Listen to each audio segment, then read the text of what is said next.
കാത്തിരിപ്പ്. രചനാ സംഭാഷണം രുദ്രരുദ്രപ്രിയ. ഭാഗം 44. പ്രിയപ്പെട്ട കൂട്ടുകാരെ, കാത്തിരിപ്പിന് വേണ്ടി ഇനി ആരും കാത്തിരിക്കേണ്ട കേട്ടോ. ഇത് നമ്മുടെ സ്റ്റോറിയുടെ അവസാനത്തെ പാർട്ടാണ്. ഇതോടുകൂടി കാത്തിരിപ്പ് കഴിഞ്ഞു. അപ്പോൾ നമുക്ക് സ്റ്റോറിയിലേക്ക് പോയാലോ? രാവിലെ ഓരോരുത്തരായി എണീറ്റു. രുക്കുവും ജാനിയും കൂടി ചായ ചേർത്ത് വെച്ചു. എല്ലാ പേർക്കുമായി കൊടുത്തു. ബാത്റൂം ഒഴിയുന്നതിനനുസരിച്ച് ഓരോരുത്തരായി കുളിച്ചു മാറി.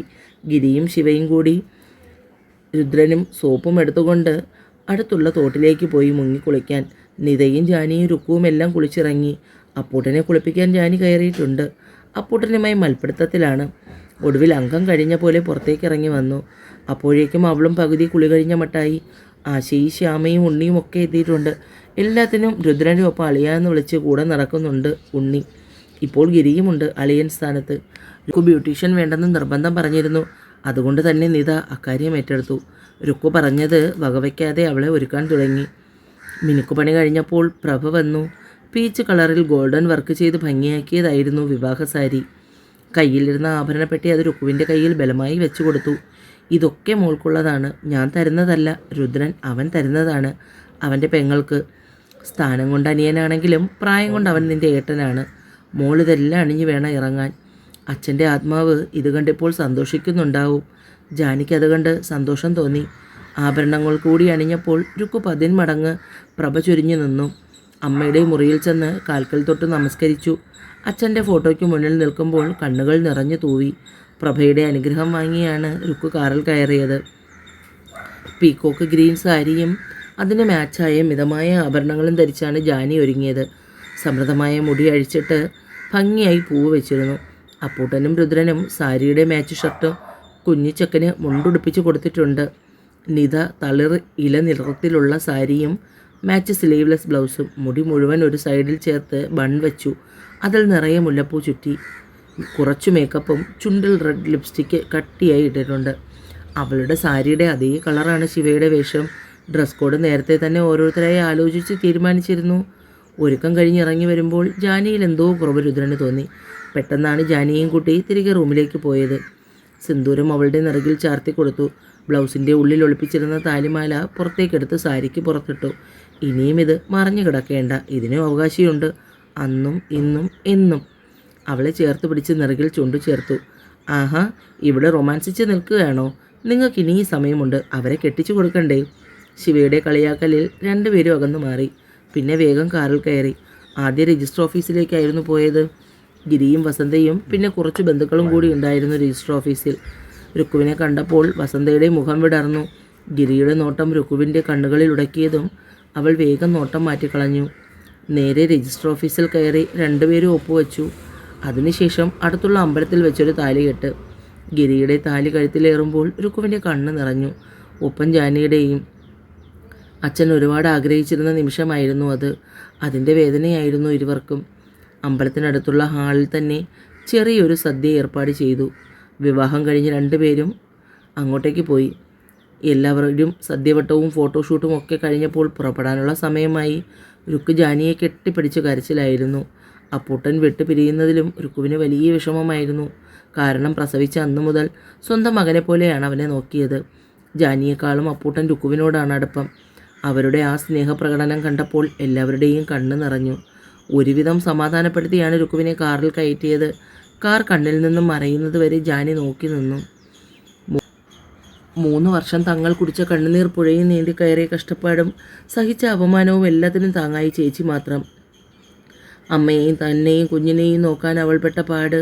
ഇപ്പോൾ അവൾക്ക് സന്തോഷം നിറഞ്ഞൊരു ജീവിതം ഈശ്വരൻ കൊടുത്തല്ലോ. നിറഞ്ഞ കണ്ണുകൾ അമർത്തി തുടച്ച് രുദ്രൻ്റെ കയ്യിൽ ചേർത്ത് പിടിച്ചു. എല്ലാവരും കാറിലേക്ക് കയറി. വീടെത്തിക്കഴിഞ്ഞ് എല്ലാവരും അങ്ങിങ്ങായിരുന്നു. എന്നാൽ നിത വേഗം ഫ്രഷായി ഇറങ്ങി വന്നു. കാരണം 7 മണിക്കുള്ള ഫ്ലൈറ്റിന് അവൾക്ക് തിരികെ പോകണം. എയർപോർട്ടിൽ ഇപ്പോഴെങ്കിലും പോയാലേ പറ്റൂ. അതുകൊണ്ട് തന്നെ ശിവയും വേഗം എഴുന്നേറ്റ് ഫ്രഷായി അവൾക്കൊപ്പം എയർപോർട്ടിലേക്ക് തിരിച്ചു. പ്രഭ അമ്പലത്തിൽ നിന്ന് നേരെ വീട്ടിലേക്കാണ് പോയത്. 2-3 ദിവസമായുള്ള അലച്ചിൽ കാരണം കുറച്ച് റെസ്റ്റ് അത്യാവശ്യമായിരുന്നു. നാളെയാണ് അമ്മയെ ഹോസ്പിറ്റലിലേക്ക് മാറ്റുന്നത്. വിവാഹം കഴിഞ്ഞ് 3 ദിവസം കഴിയുമ്പോൾ പെണ്ണിനെയും ചെക്കനെയും വിരുന്ന് വിളിക്കുന്ന ചടങ്ങുണ്ട്. അതുകൊണ്ട് ഈ വീട്ടിൽ വെച്ച് തന്നെ അവരെ രണ്ടുപേരെയും വിരുന്നിന് വിളിച്ചതിന് ശേഷം മാത്രമേ രുദ്രനും ജാനിയും കൂടി അവരുടെ വീട്ടിലേക്ക് പോവുകയുള്ളൂ. വീട്ടിലേക്ക് ചെല്ലാനാണ് പ്രഭ നിർബന്ധിക്കുന്നത്. പക്ഷേ എങ്കിലും അവർ രണ്ടുപേരും അവിടെയൊക്കെ ആദ്യം പോകാൻ ഉദ്ദേശിക്കുന്നത് വിവാഹം കഴിഞ്ഞ് അവർ ഒരുമിച്ച് താമസിച്ചിരുന്ന വീട്ടിലേക്ക് തന്നെയായിരുന്നു. ഭവാനിയമ്മയെ വിളിച്ച് രുദ്രൻ കാര്യങ്ങളൊക്കെ ഏർപ്പാടാക്കിയിട്ടുണ്ട്. തൽക്കാലം ജാനിയോട് പറഞ്ഞിട്ടില്ല. അത് സർപ്രൈസാക്കി വച്ചിരിക്കുകയാണ്. ചെറിയൊരു ചടങ്ങെന്ന് മാത്രമാണ് ഗിരിയുടെ ബന്ധുക്കൾ കരുതിയത്. അതുകൊണ്ട് തന്നെ ചടങ്ങിന് പോകാൻ അധികം ആൾക്കാർക്കും താല്പര്യമില്ലായിരുന്നു. അവരെല്ലാം വീട്ടിലായിരുന്നു. എന്നാൽ കാറിൽ നിന്നിറങ്ങി പെണ്ണിനെ കണ്ടവർ മുഖത്ത് വിരൽ വെച്ചു. ആഹാ, ഇരുന്നിരുന്ന് പുളുങ്കുമ്പിലാണ് ഗിരി വിളിച്ചത്. ഇതല്ലേ വേറെ വിവാഹമേ വേണ്ടെന്ന് പറഞ്ഞ് നിന്നത്. ഇപ്പോഴല്ലേ കാര്യം മനസ്സിലായത്. വസന്ത ആരതി ഒഴിഞ്ഞു ലുക്കുവിനെ അകത്തേക്ക് കയറ്റി. കൂട്ടം കൂടി നിന്നവർ അവർക്ക് ചുറ്റും കൂടി. ആഭരണവും സാരിയും നോക്കുന്ന തിരക്കും. എല്ലാവരും മാറി നിൽക്ക്, അവൾ ഇവിടെ തന്നെ ഉണ്ടല്ലോ, ഇപ്പോൾ ഇത്തിരി ആശ്വാസം കിട്ടട്ടെ. വസന്ത പറഞ്ഞതും ചുറ്റും കൂടി നിന്നവർ ഇഷ്ടക്കേടോടെ അകന്നു മാറി. ഗിരിക്കും ലുക്കുവിനും മധുരം നൽകി ആ ചടങ്ങ് കഴിഞ്ഞു. സാമാന്യം വലിയ വീടാണ്. ഹാളും അകത്തായി 2 മുറിയും പിന്നൊരു ഇടനാഴിയിലൂടെ കടന്ന് കിച്ചൺ. മോള് പോയി കുളിച്ച് ഇതൊക്കെ അഴിച്ച് ഭദ്രമായി വെച്ച് കുറച്ചു നേരം കിടന്നോ. രാവിലെ തുടങ്ങിയ അലച്ചിലല്ലേ. വസന്ത അവളെ ഗിരിയുടെ മുറിയിലേക്കാക്കി. രുക്കു അകത്തേക്ക് കയറി. നല്ല വലുപ്പത്തിലുള്ള മുറിയാണ്. കട്ടിലും അലമാരിയും ചെറിയൊരു മേശയും 2 കസേരയും ഇട്ടിട്ടുണ്ട്. ജനലുകളിൽ വെളുത്ത കർട്ടൻ കൊണ്ട് മറച്ചിട്ടുണ്ട്. മൊത്തത്തിലെ വച്ചുകെട്ടലാണ്. നിത അവളുടെ മുഴുവൻ കഴിവും ഉപയോഗിച്ചിട്ടുണ്ട്. രുക്കു കണ്ണാടിയിൽ കാണുന്ന തൻ്റെ പ്രതിബിംബത്തെ നോക്കി. ബ്യൂട്ടീഷ്യൻ തോറ്റു മാറി നിൽക്കും, അത്രയ്ക്ക് പെർഫെക്ഷനാണ്. ഇതൊക്കെ എവിടെ നിന്ന് അഴിച്ചു തുടങ്ങണമെന്ന് ആലോചിച്ചു നിന്നു. അപ്പോഴാണ് പിന്നിൽ വാതിലടയുന്ന ശബ്ദം കേട്ടത്. തിരിയുമ്പോൾ ഗിരിയേട്ടൻ. തന്നെ സഹായിക്കാൻ ഇവിടെ വേറെ ആരുമില്ലടോ, അതാണ് ഞാൻ വന്നത്. അവളുടെ അനുവാദം പോലും ചോദിക്കാതെ ഗിരി തലയിൽ ഫിറ്റ് ചെയ്തിരിക്കുന്ന സ്ലൈഡ് ഓരോന്നായി അഴിച്ചു മാറ്റി വെച്ചു. അങ്ങനെ ഏറെ നേരത്തെ ശ്രമഫലമായി ഓർണമെൻറ്റ്സ് വരെ അഴിച്ചു മാറ്റി കൊടുത്തു. ഇതൊക്കെ ഭദ്രമാക്കി മാറ്റി വെച്ചിട്ട് താൻ ഫ്രഷ് ആയിക്കോ. അതും പറഞ്ഞ് ഗിരി മുറിയുടെ പുറത്തേക്ക് ഇറങ്ങി. എന്നാൽ അതേ വേഗത്തിൽ തന്നെ തിരികെ വന്നു. ആ ഷെൽഫിൽ തനിക്ക് വേണ്ട എല്ലാം ഉണ്ട്. റുക്ക് ഷെൽഫ് തുറന്നു നോക്കി. ചുരിദാർ, സാരി, നൈറ്റി, അങ്ങനെ വേണ്ട എല്ലാം ഉണ്ട്. ചുണ്ടിൽ തെളിഞ്ഞ പുഞ്ചിരിയോടെ അവൾ ഫ്രഷ് ആവാൻ ബാത്റൂമിലേക്ക് കയറി. വൈകുന്നേരമായപ്പോൾ രുദ്രനും ജാനിയും അവിടേക്ക് വന്നു. അപ്പൂട്ടൻ രുക്കുവിനെ കണ്ടതേ അവളുടെ നേർക്ക് ചാടി വീണു. നാളെ അമ്മയെ ഹോസ്പിറ്റലൈസ് ചെയ്യാമെന്നല്ലേ പറഞ്ഞിരുന്നത്. പക്ഷേ ഇന്നിപ്പോൾ ഈവനിങ് അമ്മയെ കൊണ്ടുപോകാൻ വരും. ഇപ്പോഴാണ് ഡോക്ടർ വിളിച്ച് പറഞ്ഞത്. അതാണ് ഞങ്ങൾ ഇങ്ങോട്ട് വന്നത്. ഞങ്ങളും വരാം. ഇനി എത്ര നാൾ കഴിഞ്ഞ് അമ്മയെ കാണാൻ പറ്റുന്നത്. രുക്കു വേഗം ഒരുങ്ങിയിറങ്ങി. എനിക്കും കൂടി വരണമെന്നുണ്ടായിരുന്നു രുദ്ര. പക്ഷേ ഇന്നത്തെ യാത്ര കൊണ്ട് തന്നെ വല്ലാത്ത ക്ഷീണം. മാത്രമല്ല കാലിലും നീരാണ്. അവർ 2 കാലുകളും രുദ്രൻ്റെ നേർക്ക് നീട്ടിക്കാണിച്ചു. സാരമില്ലെന്നേ, ഞങ്ങളുണ്ടല്ലോ, അത് മതി. 4 പേരും കൂടി യാത്ര തിരിച്ചു.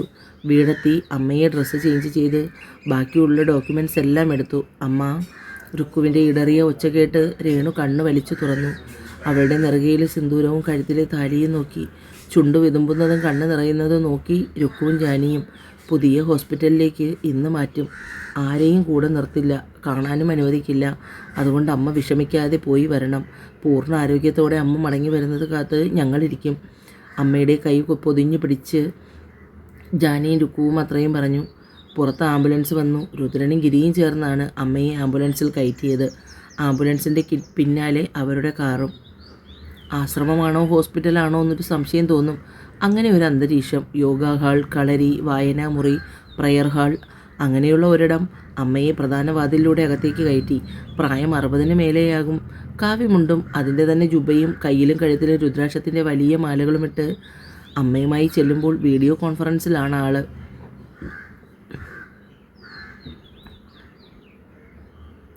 അതും സായിപ്പുമാരെ വെല്ലും വിധത്തിൽ. 10 മിനിറ്റ് കൂടി ഉണ്ടായിരുന്നു. അത് കഴിഞ്ഞിട്ടാണ് അമ്മയെ നോക്കിയത്. നാടിമിടിപ്പും മറ്റും നോക്കി. തളർന്നു പോയ കയ്യും കാലും ശുഷ്കിച്ച ശരീരവും ഒക്കെ നോക്കി. റിക്കവറി പാടാണ്, എങ്കിലും നമുക്കൊന്ന് ശ്രമിക്കാം. സ്വയം അവസാനിപ്പിക്കാൻ ശ്രമിച്ചിട്ടും നടന്നില്ല. അപ്പോൾ മനസ്സിലായില്ലേ, ഭൂമിയിൽ ഇനിയും ജീവിതം ബാക്കിയുണ്ടെന്ന്. ഇപ്പോഴും ഞാൻ പറയുന്നു, ഇനിയും ജീവിതം ബാക്കിയുണ്ട്. മനസ്സും ശരീരവും ഒരുപോലെ കൈപ്പടിയിൽ ഒതുക്കുമെങ്കിൽ എഴുന്നേൽപ്പിച്ച് നടത്താമെന്ന് ഞാൻ ഉറപ്പ് തരുന്നു. എങ്കിൽ മാത്രമേ ചികിത്സ തുടങ്ങിയിട്ട് കാര്യമുള്ളൂ. 2 തുള്ളി കണ്ണുനീരായിരുന്നു രേണുവിൻ്റെ മറുപടി. ഈ കണ്ണുകളിലെ കണ്ണുനീർ മാറി ഇവിടം പ്രതീക്ഷയുടെ പുതിയ കണം വിടരണം. അതിലാണ് നമ്മുടെ ജയം. ഡോക്ടർ എന്താണ് അമ്മയോട് സംസാരിക്കുന്നതെന്ന് അറിയുന്നതിന് വേണ്ടി ജനലിലൂടെ ഉറ്റുനോക്കിക്കൊണ്ടിരുന്ന 4 ജോഡി കണ്ണുകൾ ഡോക്ടർ രേണുവിന് കാട്ടിക്കൊടുത്തു. ആ ജനലിലൂടെ നോക്കി നിൽക്കുന്നത് നിങ്ങളുടെ മക്കളാണ്. അവരുടെ കണ്ണുകളിലെ പ്രതീക്ഷ അത് നിങ്ങളുടെ കണ്ണിലേക്ക് പകരണം. എന്നാൽ മാത്രമേ എൻ്റെ ചികിത്സ കൊണ്ട് പ്രയോജനമുണ്ടാകൂ. രുദ്രനും ജാനിയും കാറിൽ നിന്നിറങ്ങുമ്പോൾ ഭവാനിയമ്മ ഓടി വന്ന് ജാനിയെ കെട്ടിപ്പിടിച്ചു. എത്ര നാളായി മോളെ കണ്ടിട്ട്. അപ്പൂട്ടനെ വാരി നെഞ്ചിൽ ചേർത്തു. ഭവാനിയമ്മയെ തള്ളി മാറ്റി അപ്പൂട്ടൻ ജാനിയെ അള്ളിപ്പിടിച്ചു. പരിചയമില്ലാഞ്ഞിട്ടാണ് ഭവാനിയമ്മേ, കുറച്ച് കഴിഞ്ഞാൽ അടുത്തൊന്നും മാറില്ല. വാ മക്കളെ, പുറത്തു തന്നെ നിൽക്കാതെ. രണ്ടുപേരെയും അകത്തേക്ക് ക്ഷണിച്ചു. ആ വീട്ടിലേക്ക് വലതുകാൽ വെച്ച് കയറുമ്പോൾ ജാനിയുടെയും രുദ്രൻ്റെയും ഓർമ്മകൾ പിന്നിലേക്ക് സഞ്ചരിച്ചു. അപ്പൂട്ടൻ ജാനിയുടെ കയ്യിൽ നിന്നും ഊർന്നിറങ്ങി തപ്പിപ്പിടിച്ച് നടന്നു. ജാനി 3 വർഷങ്ങൾക്കിപ്പുറം ആ വീട് നോക്കിക്കാണുകയായിരുന്നു. തങ്ങളുടെ ജീവിതം തുടങ്ങിയ സ്വപ്നങ്ങൾ പൂവണിഞ്ഞ ആ വീടിനും പറയാനുള്ളത് അവരുടെ പ്രണയത്തിൻ്റെയും വിരഹത്തിൻ്റെയും ഒരു കൂട്ടം കഥകളായിരുന്നു. അന്നത്തെ സംഭവത്തിന് ശേഷം രുദ്രൻ പിന്നെ 2 or 3 തവണ മാത്രമേ ആ വീട്ടിലേക്ക് വന്നിട്ടുള്ളൂ. ജാനിയെ അന്വേഷിച്ച് ഭവാനിയമ്മ ചായയും 4 മണി പലഹാരങ്ങളും എടുത്തു വെച്ച് വിളിക്കുമ്പോൾ രണ്ടുപേരും കുഞ്ഞുമായി കഴിക്കാനിരുന്നു. ചൂട് ചായയും പഴംപൊരിയും കഴിച്ചു കഴിഞ്ഞപ്പോൾ അപ്പൂട്ടൻ ഉറങ്ങിപ്പോയി. അത്രയും ഉണ്ടായിരുന്നു യാത്രാക്ഷീണം. രാത്രിയിലത്തേക്ക് ചപ്പാത്തിയും വെജിറ്റബിൾ കറിയും ആക്കിയിട്ടുണ്ട്. കൂടെ മുട്ട റോസ്റ്റുമുണ്ട്. കുഞ്ഞു മോനുള്ള പാൽ തിളപ്പിച്ചും വെച്ചിട്ടുണ്ട്. എല്ലാം പറഞ്ഞേൽപ്പിച്ചാണ് ഭവാനിയമ്മ പോയത്. ഫ്രഷായി ജാനി പുറത്തേക്ക് വരുമ്പോൾ രുദ്രൻ പുറത്ത് കസേരയിൽ ചാരി ഇരിപ്പാണ്. ആഹാ, ഇവിടെ ഇരിക്കുവാണോ രുദ്രേട്ടാ? രുദ്രൻ ജാനിയെ മടിയിൽ പിടിച്ചിരുത്തി. ഇനി മുതൽ നമ്മളും ജീവിച്ചു തുടങ്ങുവാണ്. ഞാനും നീയും നമ്മുടെ മോനും ഒത്തുള്ളൊരു ജീവിതം. അവളുടെ മുഖത്തേക്ക് വീണിരുന്ന അളകങ്ങളെ ചെവിക്ക് പിന്നിലേക്ക് മാടി ഒതുക്കി വെച്ചു രുദ്രൻ. എനിക്ക് സ്നേഹിക്കാൻ തോന്നുന്നു കൊച്ചേ നിന്നെ. അവളെ കോരിയെടുത്തുകൊണ്ട് രുദ്രൻ എഴുന്നേറ്റു. ഫ്രണ്ട് ഡോർ കാലുകൊണ്ട് ചവിട്ടി അടയ്ക്കുമ്പോൾ രുദ്രൻ്റെ കയ്യിൽ കിടന്ന് ജാനി ഡോർ ലോക്ക് ചെയ്തു.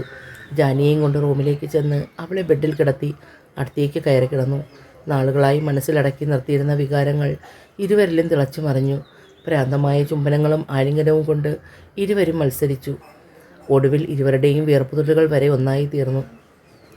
ചാറ്റൽ മഴയായി തുടങ്ങി രുദ്രൻ ഇടിയോടുകൂടിയുള്ള പേമാരിയായി അവളിലേക്ക് പെയ്തു തോർന്നു.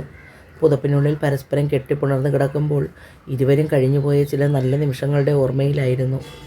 3 വർഷങ്ങൾക്കിപ്പുറമുള്ളൊരു സായാഹ്നം ലേബർ റൂമിൻ്റെ മുന്നിൽ അക്ഷമയോടെ നിൽക്കുകയാണ് രുദ്രനും ഗിരിയും. അടുത്തുള്ള കസേരയിൽ രേണുവും പ്രഭയും രണ്ടുപേരെയും നോക്കിയിരിക്കുകയാണ്. എൻ്റെ രുദ്ര, നീയും ഗിരിയും ഇങ്ങനെ ടെൻഷൻ അടിച്ചാൽ എങ്ങനെ? അകത്ത് കിടക്കുന്നവൾ സമയമാകുമ്പോൾ പ്രസവിക്കും. എന്നാൽ ഇതെത്ര നേരമായി പ്രഭേ? വസന്ത അവർക്കൊപ്പം ചെയ്യുന്നു. ഡോക്ടറെ കൂടി കാണണോ? ഒന്നും വേണ്ട, ഇപ്പോൾ കഴിയുമെന്നല്ലേ പറഞ്ഞത്? അപ്പോഴേക്കും ദൂരെയെന്ന് അച്ഛയെ ഒന്ന് വിളിച്ചുകൊണ്ട് അപ്പൂട്ടൻ ഓടി വന്നു. അപ്പു ഇപ്പോൾ ഫസ്റ്റ് സ്റ്റാൻഡേർഡിലാണ്. രുക്കു അവനെയും കൂട്ടി വരുന്ന വഴി.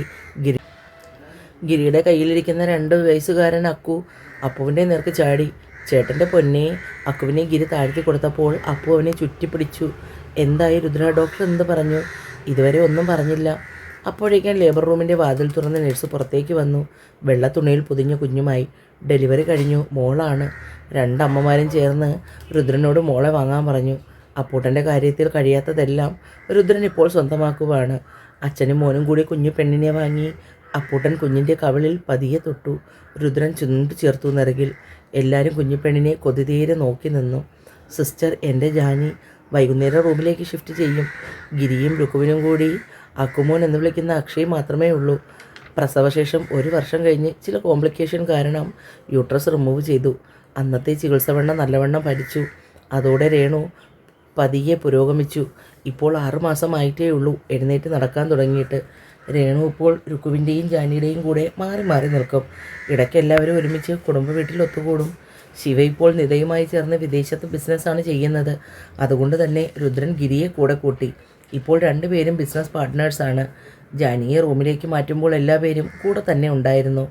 ജാനിയെ കണ്ട രുദ്രൻ അവളുടെ കൂടെ കൈ പൊതിഞ്ഞു പിടിച്ച് നിറകിൽ ചുണ്ട് ചേർത്തു. നമ്മുടെ മോള് ഒരുപാട് ബുദ്ധിമുട്ടിച്ചോടി നിന്നെ.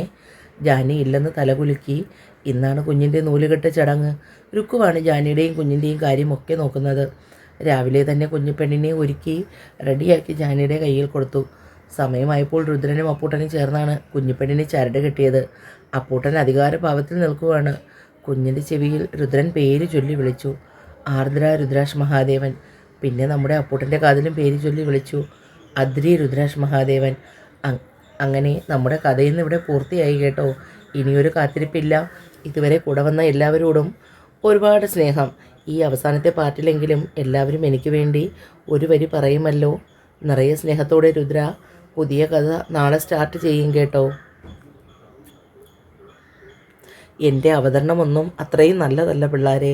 പക്ഷേ എന്ത് ചെയ്യാം, ഈ ശബ്ദം വെച്ചുകൊണ്ട് എന്നെ കൊണ്ടാവാത്ത പണിയൊക്കെ ഞാൻ ചെയ്യും. അതല്ലേ